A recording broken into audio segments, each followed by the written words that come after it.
So, hello. So in this recording, I will talk about my experience of the first 100 hours of Spanish immersion and a few other things, and why I think, or the reason why I record this is first, for myself. I want to record. I want to record my experience, and I want to look back on what I actually did and how I felt about things and so on.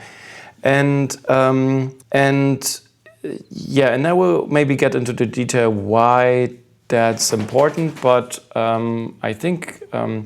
I can just say that I watched a lot of other people doing the same, basically talking about their experience and about their progress, or the progress that they made in acquiring a language through immersion. And I really enjoyed that, and I really learned a lot from that. So I want to do the same thing for other people, and partly it's for myself. So that being said, I give you a little overview of what I will be talking about. And so in the beginning, I will talk about what my goal is and why that is my goal. And connected to that, and I will talk about my background and my perspective, because I think that's why it might be interesting for other people who are also learning a language through immersion. And then I want to talk about I want to talk about the project, basically acquiring Spanish to full fluency, or to basic fluency, but that in year one. So in 1 year, that is my goal, and to advanced fluency in the second year, I hope. But that depends on how this year goes. And so I'm 2 months in and 100 hours. So I will talk about my strategy and so on. I'm pretty exactly where I want to be for now. So far everything works well, but I will talk about that then. And then I will talk about a tool, and with that tool I will talk about my experience, I will talk about exactly what I did during those 100 hours, and a tool that actually vibe coded myself to help me through that year. And then I will talk about comprehension and what it actually means. And I will talk a little bit about finding good material, what is good material, and maybe a few practical tips that I already can give. And you think like, okay, this guy, like, okay, little cocky, 100 hours of immersion and want to give tips, but it makes sense once I get into my background. And and then I will talk about a few more things, maybe if I have some time, depending on how long it takes, that might be interesting as well. So, okay, starting out with the goal. So my goal is to, as I stated, to become fluent in Spanish. And the reason why I want to acquire language through immersion in general, and Spanish in particular, is actually directly connected to my background. So I will address this first. So actually, I heard about this immersion world and about Stephen Krashen's hypothesis and everything connected to that. I think maybe 8 or 10 years ago, and the first time, and I actually started acquiring Japanese first, because at that time my plan was to live in Tokyo because I worked there, and I wanted to learn the language. But my plans changed, so at some point I also stopped the process of acquiring Japanese, because I was doing it maybe 1 year at a time. I can't really tell because I wasn't really documenting it, but maybe a few more months more, maybe a little less, but I think maybe more. So and I got to a point where I understood a lot of Japanese that is meant for learners, but I was still struggling a lot with following a normal conversation. And but yeah, I mean, I made good progress in that time for the hours I put in, and also for all the mistakes I made. I mean, I didn't look into it deeply. I followed some advice, but the more I watched other people talking about this, namely Matt versus Japan at the point, and I was reading through the AJET website, I can tell you now for certain that I was making a lot of mistakes. I mean, the biggest mistake I made actually was I didn't really know what comprehensible input was. So I really thought and I misunderstood. I mean, if I would have just listened very closely to what people were like Katsumoto and Matt versus Japan were writing and saying, I would have known, but I don't know, I somehow interpreted the method as I can just listen to Japanese and that would be sufficient. And so because it was easier for me to actually listen to podcasts, I listened to a lot of podcasts where I understood maybe like 40%, 50% or something, and I really struggled through it. And yeah, so that is a video of its own. I won't get into more detail, but I just wanted to say I made a lot of mistakes, but at some point I said like, okay, I don't want to really live in Japan anymore. I have other plans, and so I quit Japanese.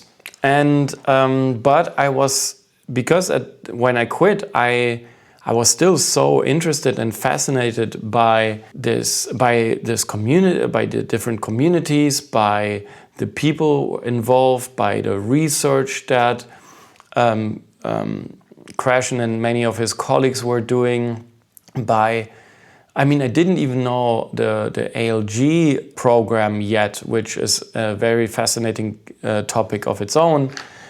But yeah, I was already hooked, and I thought, okay, at some point in the next years, I want to dedicate a lot of time to actually research this whole method, how it works, how how it came to be, like how it's connected. I mean, I don't want to get into too much detail, but I'm fascinated about the language. About language in general, about what it means to us as human beings from an anthropological point of view, from a psychological point of view, and it's connected to so many things that I'm interested in, and like how our brain works, and our conscious and unconscious relations, and so on and so on. Anyway, so it's on, but yeah, I was a music producer at that time, and I was having different projects, and I was occupied. After that, I developed software, and I was occupied with that. And but at some point, I thought I want to come back to this. And yeah, after the software project, I had time, so I started actually doing it. Getting into it. And then I thought, okay, I should combine this with something that I actually can make money from, because I was doing okay, I had a little savings and so on, but I needed to have, so I actually can pay for my life. And so I thought, I try to combine my interest and see it as a job. And and actually provide what I thought is one of the most valuable, for those who can afford it, is one of the most valuable assets you can have in immersion learning. So I totally agree and understand, and this is a disclaimer, I suppose. You can learn any language with close to zero cost. Okay, provided you have a laptop or like a phone or whatever, something you can watch content on or so on. So especially in these times where for many languages there's actually a lot of content on YouTube and other platforms for immersion learning, I think you don't need what I provide. But I thought if I want to acquire a language, so what would be the ideal? What would be the ideal circumstance of the ideal scenario? So, and for me, that was just like a person or some persons or people that I could talk to, crosstalk, and meaning I talk German or English and they talk, in this case it would be Spanish, for example, to me. I tell them what I'm interested in, and they will talk in a way just like slightly above my level. Like, so it's like basically this I+1 concept, right, from Krashen. So that would be ideal. I mean, because it's difficult to find interesting material. It's difficult to find stuff that is actually quite like just above your level and so on. So if you have a dedicated person that actually does this for you, just talks with you in a very comprehensible manner, meaning like using certain tools, gestures, pictures, videos, websites. I do drawing now, like live drawing and so on. Uses these tools to make you understand and talks with you like slightly above your level and about something that you're interested in. That would be like perfect. I mean, that would be like the perfect immersion. I mean, if I had the money at the time, I would pay someone like 4 hours a day just doing that, or several people doing that for me. And I think that would be the most efficient way to acquire a language. Anyway, so that's what I wanted to do. So first of all, I thought, okay, that must exist already. In German, or as a German tutor, basically. So I went through all the profiles in Prebly and italki and so on, and I couldn't find one. I mean, now there's one other guy that I know of who does this, but it seems to me we are one of very few people who actually do that, which is amazing to me because, I mean, I don't know about you, but for me, like I said, now I know I worked with dozens and dozens of clients. I mean, I'm not and I know how powerful it is, but like I said, you don't need that. You can acquire language just by watching YouTube or, for example, Dreaming Spanish, whatever they provide, and it's amazing. I mean, we're living in the best times ever, and I think the only better time to acquire language will be in the near future, I feel like. But yeah. So, and acquiring it from anywhere in the world with very low costs. So anyway, so that's a little bit about my background. So I'm doing this now for 1.5 years or something, and yeah, a little bit more than a year. And I had a research phase before I actually went into it.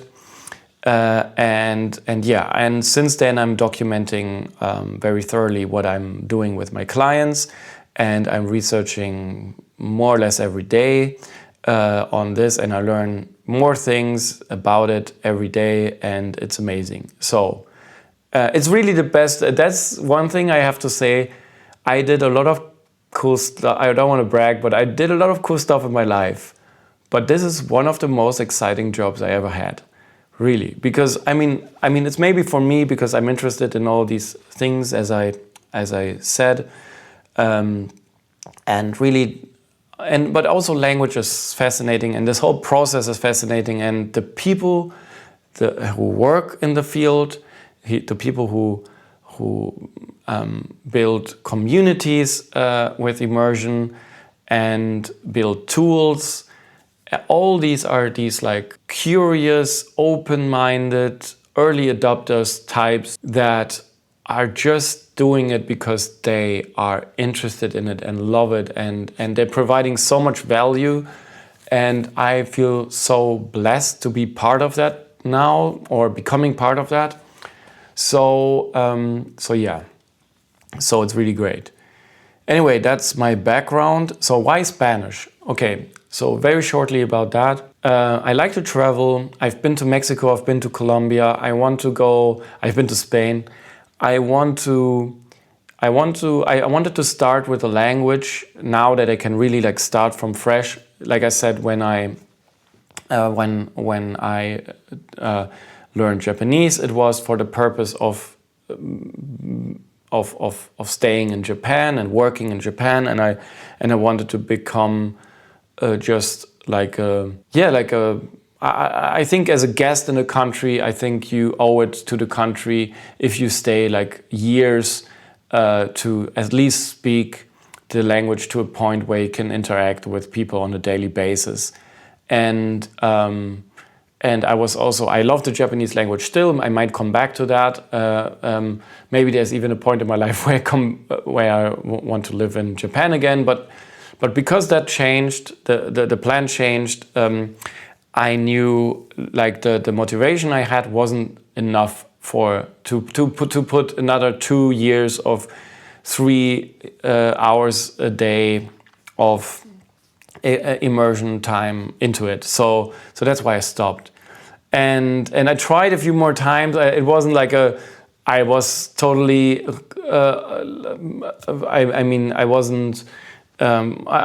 wasn't like an easy decision to make because I already put so much time into it. So yeah. But in the end, it was that. But why Spanish? Okay, because it's very useful for travel. I mean, there are so many countries. I think it's one of the most spoken language in the world. I think like on top, I don't know. I think it's in top 3 or top 5 most spoken languages. And there are a lot of countries that I'm actually interested in. Spain, of course, Mexico, Chile, for example. I think there are other countries in that I want to travel in. Argentina, for example. And so on. So and in all these countries I would be able to talk with people, and that already sounds exciting to me. Then I'm interested in the history of Spain and also in the history of the Americas, and I like the Spanish.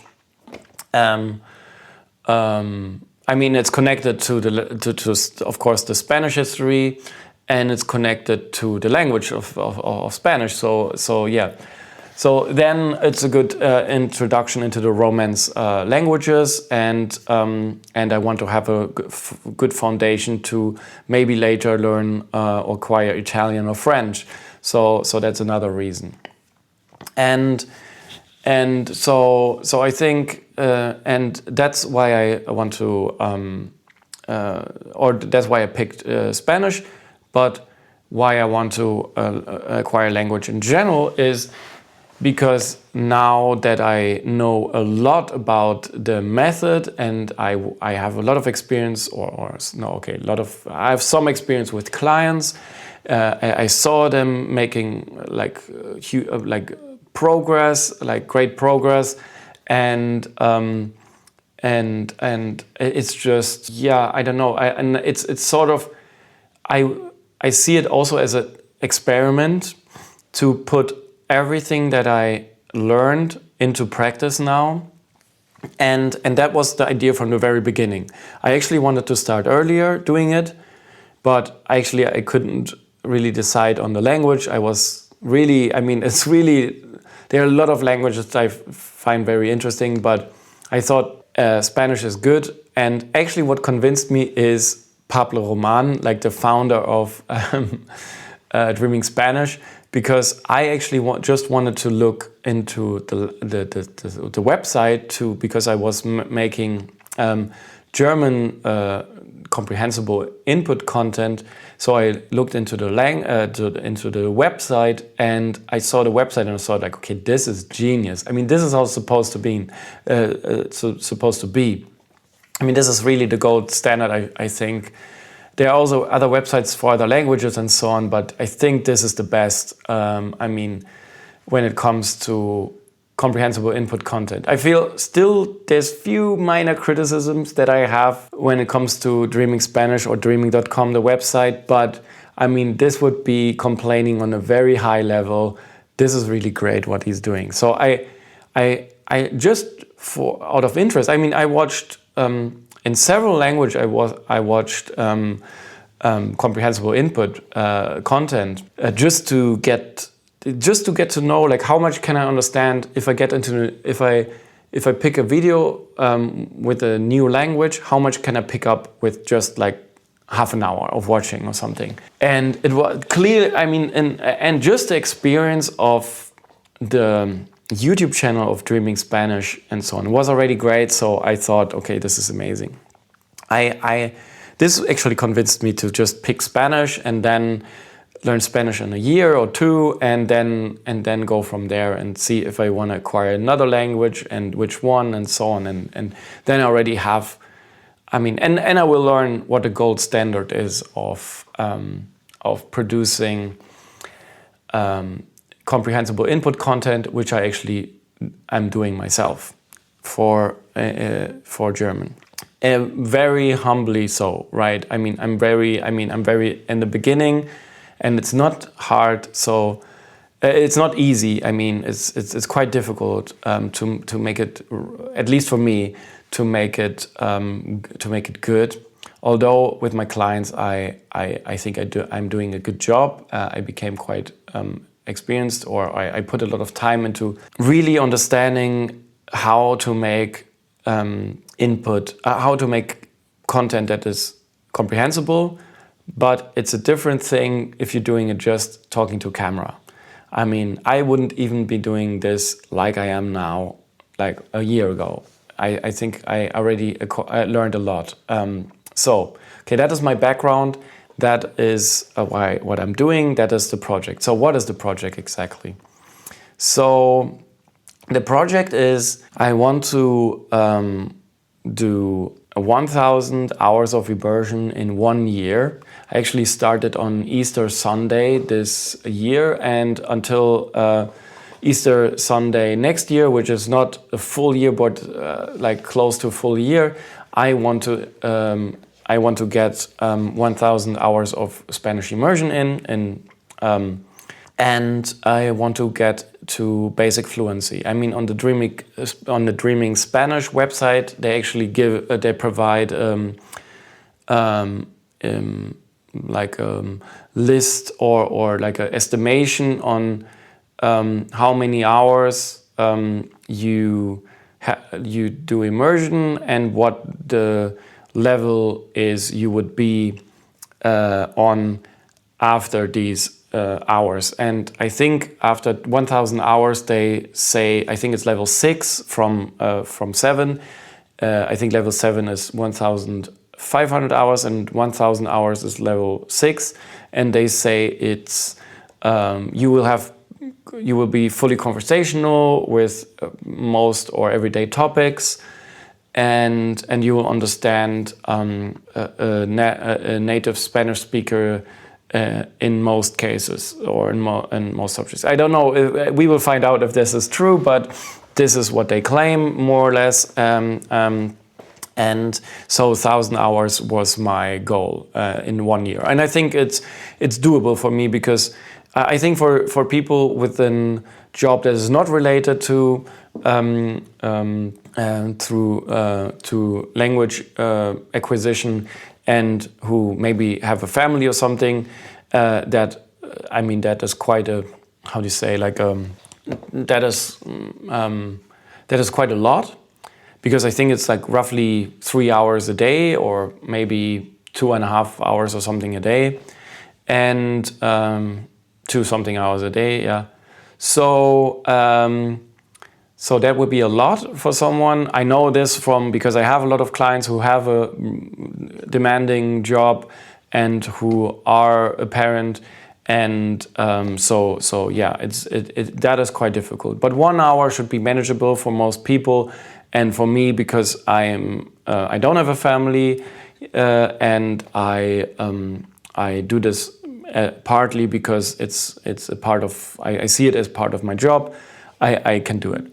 So then now I will get into what I actually did, and I will talk a little bit about, not only about what I did, but I will share some experiences that I made in the last 1.5 years with you, and the tool that I built. This is my immersion and comprehension tracker, and yeah, and I will explain everything to you, and I will talk about what I actually did during the last 2 months. So what I did, so as I said, I started on Easter Sunday. That was like the 5th of April, and now we have the 31st of May. So it's roughly 2 months, and I in total did 105 hours and 13 minutes, roughly. I lost some data at some point, so these numbers are not 100% correct, and also the way that I'm measuring is also, yeah, not super accurate, but I mean, it gives you a good idea of how much immersion I did and in what way and what I did. So maybe firstly, so what did I do? So my strategy was to start the first week with 1 hour, roughly 1 hour of immersion. So I didn't want to just go directly into 2 or 3 hours. I wanted to see, okay, is 1 hour manageable, and does it fit with the work that I do and with my daily life? And yeah, worked out fine. And actually on a Friday, I actually did 2.5 hours, then followed by a Saturday on which I did a little less, and so on. I mean, so you see here, right? And so the line that you actually see is the 7-day trend, like basically like an average of over 7 days. And that gives you some idea of the consistency, right? Because that is actually, or maybe that could be the first topic I will talk about in my experience. So consistency actually means that you stick to what you want to do. It doesn't mean that you have to exactly do the exact time of 1 hour or 2 hours or whatever your plan was every day. So, and the thing is, I don't know, like, I mean, it's individual, of course, but me, I'm I'm a little perfectionist in a way.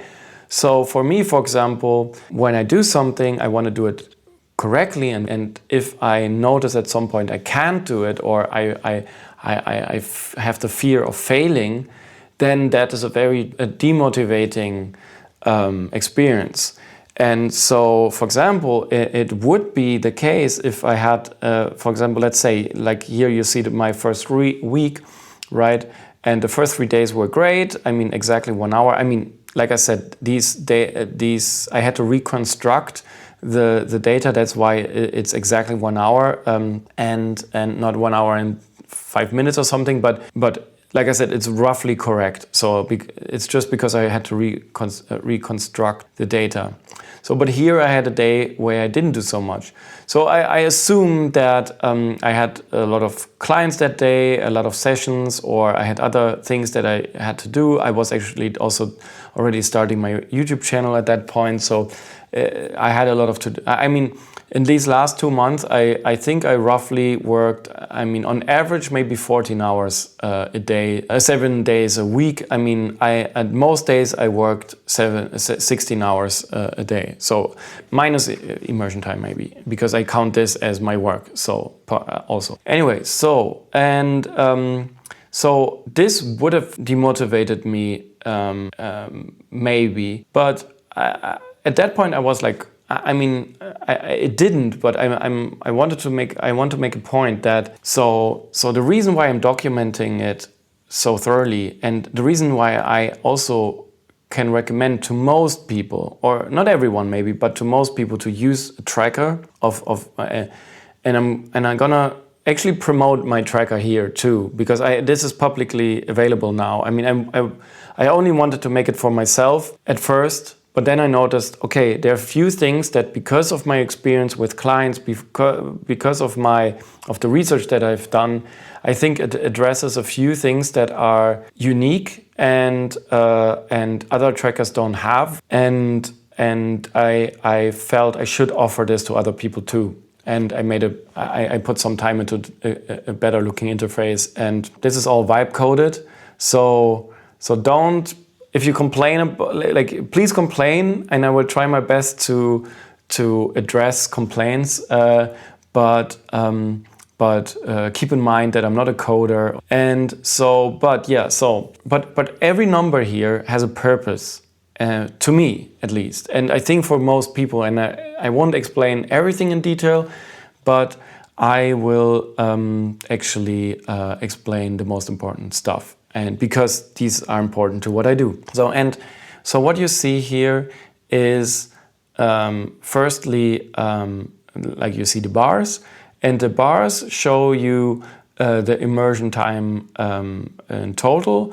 And actually, it shows you here the two colors is the dark or the darker blue is video, and the more lighter grayish blue or gray is audio, right?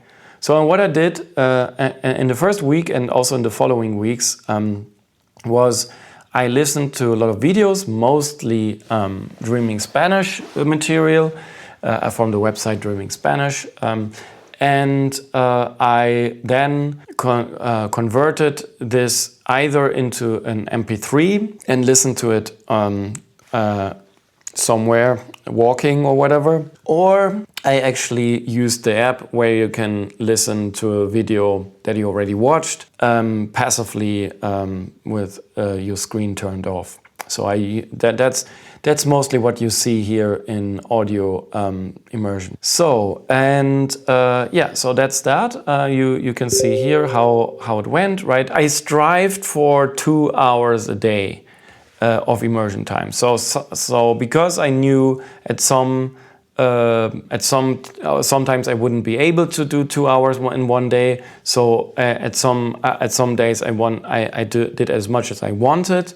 And because I felt very motivated, which I still feel, which is a point I will also get to in a minute, I did sometimes just out of pure pleasure 3 hours, like you see. Or I think my best day here is 5 hours, and that's actually a funny story, because I only did 5 hours that day because I was working the whole day only on. That was a Saturday, yeah. The whole day I was just working on this immersion tracker, or an immersion and comprehension tracker. And because I was using my tokens very inefficiently, I had to wait a lot for Claude Code to give me new tokens. And all the waiting time I was immersing in Spanish. So yeah, I mean, maybe I know as a German it's very controversial to say that, but maybe sometimes it's good to be not as efficient. In this case it was, at least. So so today I did 1 hour and 45 minutes, and I think I will keep it at that because it's already late. And this week I did 11, close to 12 hours already, and that's roughly. This is like only counted like the active days, so like the average per day doesn't count today, right? So you can see here the top days and so on. I mean, like I said, I don't want to get into all the details, only what's relevant for what I'm talking about today. And so here you see my challenge. This is actually, you can just to explain this, you can actually make challenges in this tracker and also create stages within the challenge. And so yeah, the challenge is 1,000 hours of Spanish from Easter Sunday to Easter Sunday. And yeah, you see here I already did 105 hours of immersion. I completed stage 1, which is 100 hours, and still remaining hours, and how much is required per day from now on. That's like the average calculated from the days that I have left until Easter Sunday next year, and the remaining hours I have to do to fulfill the goal of 1,000 hours. And yeah, a few things, maybe more. I mean, I'm very privileged in the way that I have picked Spanish, and Dreaming Spanish is actually my main source at the moment still of immersion material. Like you see here, my top channels. I mean, Dreaming Spanish is 3/4 of everything I watch. I do only video and audio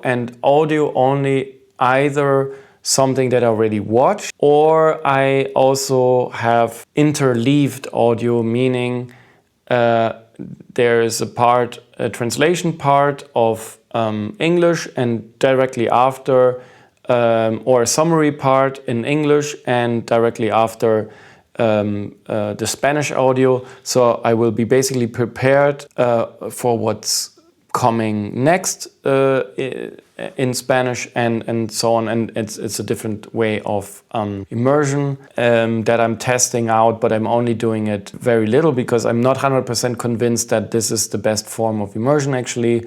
So, and here you see basically my top videos and so on. I mean, I can click on these videos to watch them again if I want to, which I can recommend. Repetition is your friend. In general in life, I would say, but especially when it comes to immersion, you will gain so much if you're able to do that, if you're able to watch videos multiple times and still not force yourself to do so, but feel interested in doing so, because either you're very interested in what's being said and you enjoy understanding more every time you watch, or you make it a game in your head where you get points for every new word you discover. I mean, you need to be interested in it, but I mean, repetition is your friend. And while I'm on the topic of interest, through my research and my experience with clients, I can say that interest, in terms of the meaning, the process, and the acquiring, like the task or the acquisition of the language itself has to you. This is, I think, the most important aspect of immersion. Let me explain. So there are many aspects of, like, I mean, there are qualitative aspects and quantitative aspects of immersion learning. Meaning, quantitative is very easy. I mean, it's just how much you actually listen, or how much you watch, or how much you read, or whatever. So how much input you get, right? And also for outputting in a different way later on, of course, how much you practice speaking later. That is the quantitative part. But for the qualitative, it's more difficult, right? Because the inner part and the outer part. So the outer part is the quality of material that you watch, the category of material that you watch, the difficulty level in relation to your level at the moment, and so on. But the inner qualities, the quality of state of mind, is actually one of the most important things, and it's and like I said, like the meaning, the interest that you have in what you're doing, and so on. This defines how hard it feels for you. This defines how much you will acquire, how efficiently you will acquire the language. This defines how much time you put into it. And in the very extremes, it will define whether you succeed or not. Because if the interest isn't there, you will fail probably, because acquiring a language takes a lot of time and a lot of effort still, even though, and I will also address this in a little while, even though it doesn't have to feel like it is a lot of effort, but it is a lot of effort. So that's actually connected as well. If you're very interested, if you see this as the most meaningful thing you can do with the time you have and you put into this, then you don't even feel it, right? So, and you don't even think about it maybe, right? But on the other hand, if you feel, if your interest isn't enough, and it defines resistance, right? So the more meaning you see in the process and in acquiring the language and becoming, and another culture becoming a part of you, which is the case. Culture and language is the same thing. You will invite another culture into what is you. And if there's any resistance to that, because I don't know, certain aspects you don't like about the culture, that you feel connected to the language, or that is the language basically. So if you have resistance, because I don't know, you have to live there and you don't like the people or the culture, or you feel the language actually doesn't sound cool to you or whatever, all these things will define or will have an effect on the acquisition process. Anyway, what I wanted to say is interest is of, or meaning, seeing it is seeing the process and seeing the acquisition of a language, of the language you want to acquire, as something very meaningful, is of most importance. I wanted to make that clear. So anyway, so what you see here is, I want to address a few more points and then leave it at that.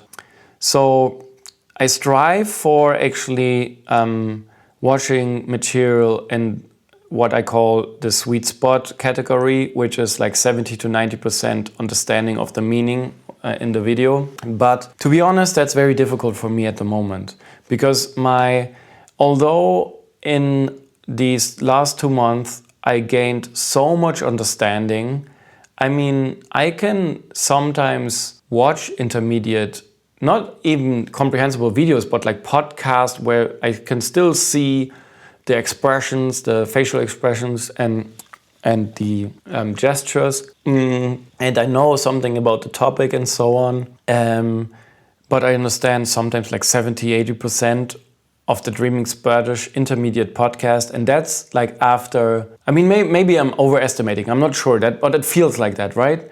So at least I know most of the time what they're talking about. And that already feels like a huge achievement after 100 hours of immersion. And granted, I wasn't at zero when I started. I knew how to order beer in Spanish, and I could understand some words because I was in Mexico for a while, and I just acquired like a few words there while I was there and so on.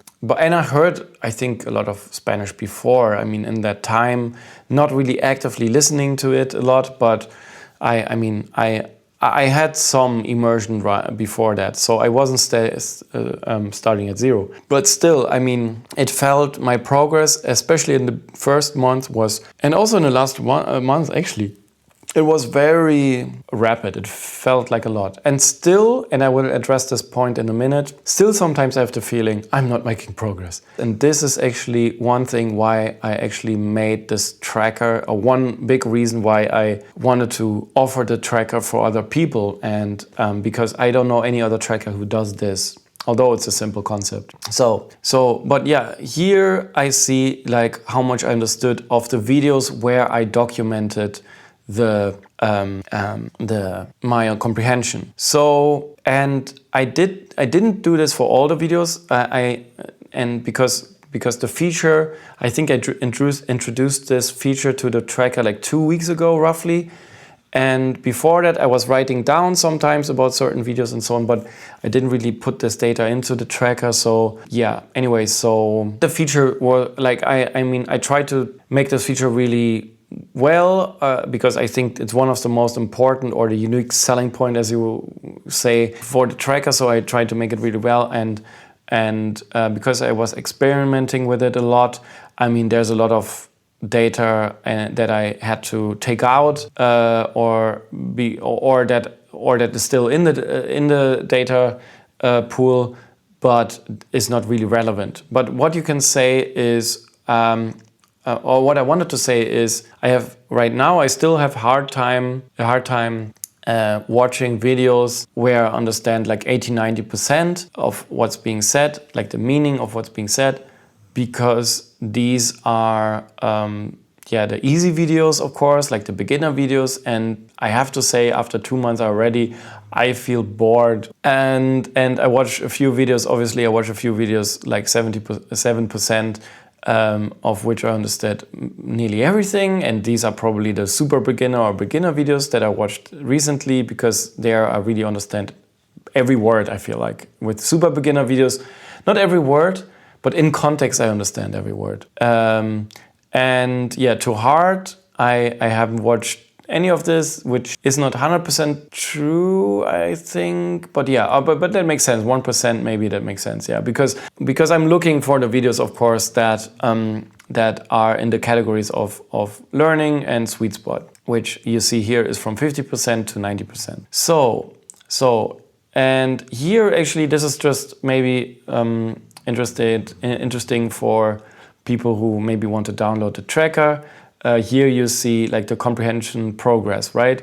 So actually, if on YouTube, if you watch a video again, it will ask you again, or you can input again how much you understood. And so if you do this again and again, you will have a record of how much progress of understanding you made in the time. And of course, because there's not too much data right now, so I only have a few, and because of course understanding or getting more comprehension or getting better at understanding, in the end it will show you a lot of videos where you understood maybe 40% at one point and 100% now. So that's the goal basically, right? And that brings me to one of my second biggest points after interest, right? Interest is like, this is the key. You should really like work on that is the wrong word, but try to connect to the culture, try to connect to the language if you're not already completely obsessed, and try to find material that you find really interesting. Really dedicate time to this task. It's really worth it. Skip through stuff that you don't find interesting. Find new stuff. That's really of importance. And any resistance you feel within you towards the people from which or that are like the culture, the language, whatever. These are points of friction, points of resistance, and you will do yourself a great favor if you can manage to erase them or balance them out or whatever. So anyway, so the second biggest point is, and this is the reason why I put a lot of effort into this tracker, because one thing that I notice with clients is that you completely lose track of your progress. I will tell you one story. So there was one guy, and in the beginning he just told me, I just want to learn a few phrases basically, and I want to be able to understand the answers to the questions that I will ask in German and so on, and it was just for job promotion basically, and he just had to learn a very limited amount of German, and I told him just for the job, and I told him that's not really what I do, but if I can convince you to acquire German fully, then we can work together basically. He was convinced after the first trial session, and so we started working together. And so he did like, I think 2 or sometimes 3 sessions with me a week, and he did maybe 1 hour roughly, maybe a little bit more, 1 hour roughly a day of immersion time. So and after 4.5 months, which is not a lot. I mean, if you only do like 1 hour a day and maybe count, maybe it's like between like 150, like 200 hours maximum of immersion time, which is not a lot. But he was already basically understanding everything I say, provided I talk slow. I gave him some hint of what I would be talking about, but without pictures or without anything. I was like talking. I mean, I actually, in the end, he's after that moment, he stayed like I think for 2 or 3 more months. I'm sure, but and how do I say this? I mean, he had so little resistance. You could feel he was just like trusting the method fully. He was interested in what he was doing. He was interested in what I was saying. So he had really good immersion, quality-wise. He had very good immersion, and he was very consistent. Although at some days he didn't do as much, and other days he did a little bit more. But he was over time very consistent. So he did everything right. But for the time he made amazing progress. It was really great to see. And like I said, after 4.5 months and not a lot of immersion time on a daily basis, he was able to understand nearly everything. I was talking very like in a normal manner, just a little bit slower and just like topic limited. And then after 4.5 months, he told me like, Gerhard, I don't know. I feel like I'm not making progress at the moment or anymore. And I was shocked because I thought, what does he think language acquisition works like? I mean, or how fast could it even go? I mean, for me, it was, even though I already knew many dozens, I mean, probably, I don't want to say wrong number, but like a lot of cases in detail, like through my research. I mean, I knew hundreds or thousands even of cases in studies, people from studies, whereas like the collective experience basically within studies. But dozens and dozens of people where I watched YouTube videos of their progress, YouTube videos of their experience, doing immersion, and so on. So I had a good idea of what's to expect, what's the expectation you could have. And he was way beyond my expectation on how fast he should acquire the language and how on what level he should be at this point. So, and he told me this, and I told him, look, I have a completely different perspective here. I mean, you are doing amazing. This is great. I mean, if you like, you can be fluent this year, and or within a year, or maybe 1.5 years, with like 1 hour or maybe a little bit more immersion time a day. This is great. I mean, you couldn't hope for more, or not fluent, but at least understand everything in German and become fluent from there, right? Within 1 or 1.5 years. I mean, that from this experience I had with him, that was what I thought it could lead to, knowing all the other cases and so on. So anyway, he was convinced. Okay, yeah, now you're right. Like I didn't understand anything basically, and now I understand a lot of what my colleagues sometimes say, and I understand everything that you say, and I understand more and more of my immersion stuff and so on. And he was still watching stuff for intermediates, but like I said, for the time he was doing it, I mean, he was amazing. But then I had this experience with clients often that they didn't understand their progress. They lost track of how much they actually achieved. And the thing is, especially with this with the level of understanding is we can feel the difference between understanding, like, let's say 60% and 63%. I mean, that is just, I mean, it's also that there's so much, there's a margin of error in self-estimation, in actual, like how focused you are, and all, like there's so many factors that make it difficult to track your progress, even if you could remember clearly what you have done a week ago or a month ago. That's not even possible. You don't, there's no way to really feel progress besides understanding more and more and more. And I think Krashen said that, and many other, Katsumoto and other people said it, you shouldn't worry about that. You should just trust the process. But it's easy to say that.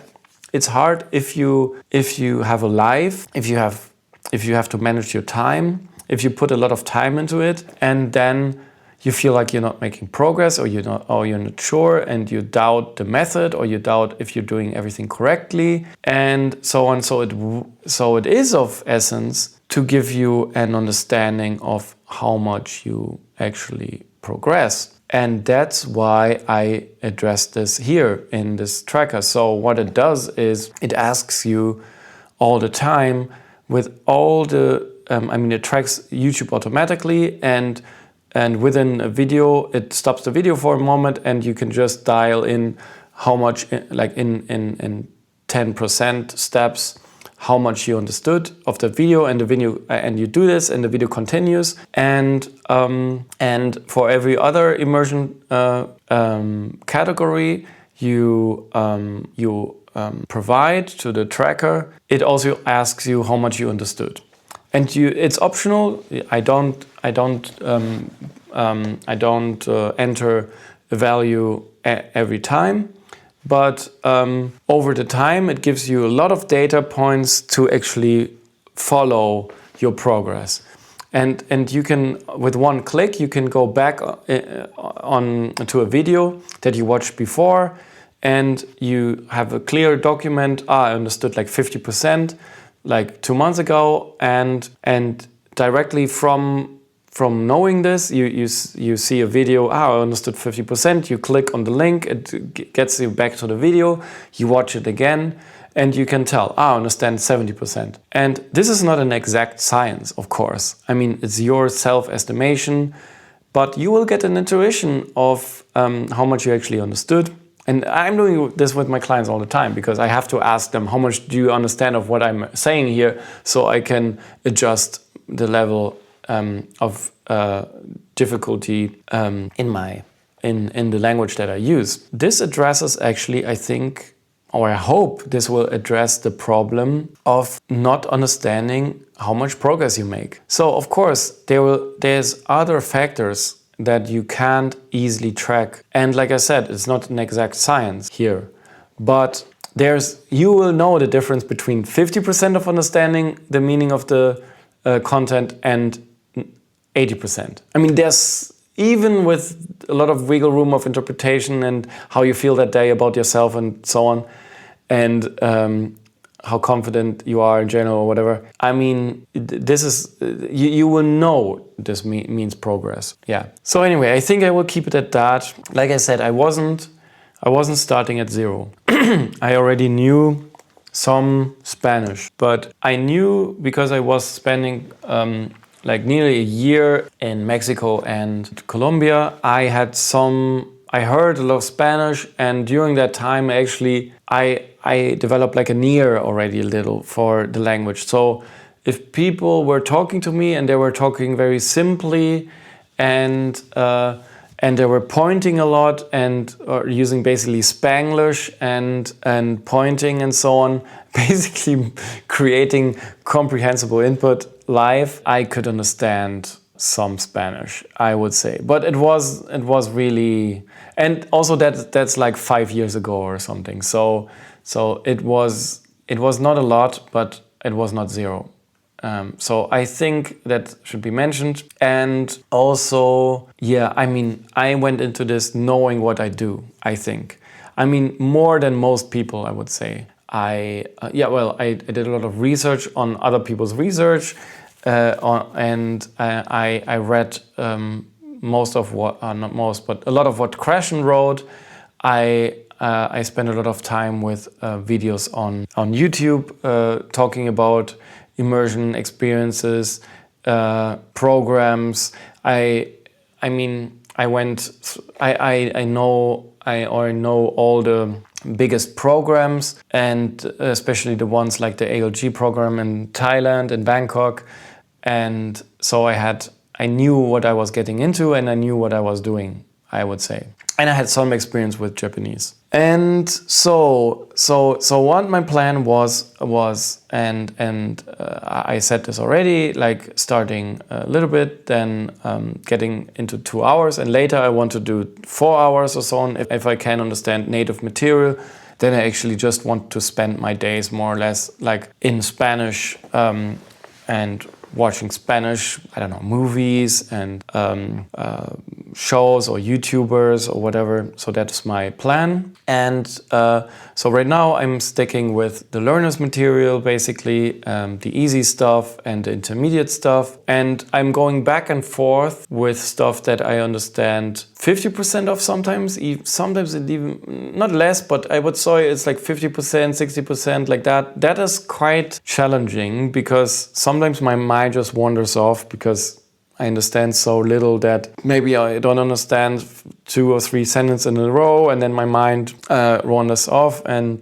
I have to keep myself I have to remind myself to concentrate and so on. But on average, I think my tolerance for ambiguity is quite high. And then I combine it with, or I try to watch a lot of beginner's material, of which I understand 70, sometimes 80%, sometimes even more in context. So, and I can't say too much about how my comprehension went up, but what I can say, and I already did, but I will repeat myself, I understand much more. I have a much better feeling of, I'm really, sometimes I understand, I watch something intermediate and I don't understand anything. I feel like, this is not working.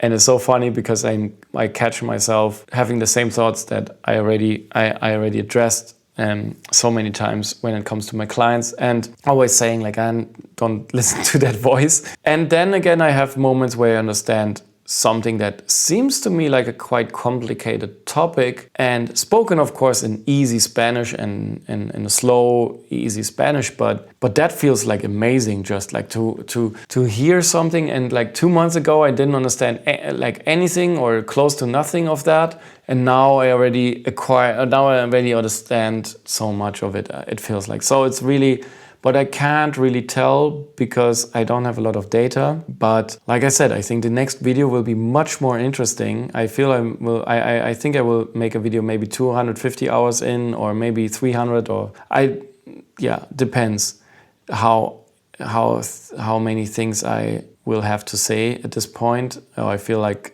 I have to say at this point. But from the data I can say, okay, this is the biggest progress I made. And so you can see here, I watched a video on the 14th of May and understood, I don't know how much. And then again, that was also the same day. And I watched, that was actually the same session. That's actually something I addressed. Now it will probably, it will be not shown as 2 separate sessions, because at that point, like I said, I was still experimenting with the tracker a lot.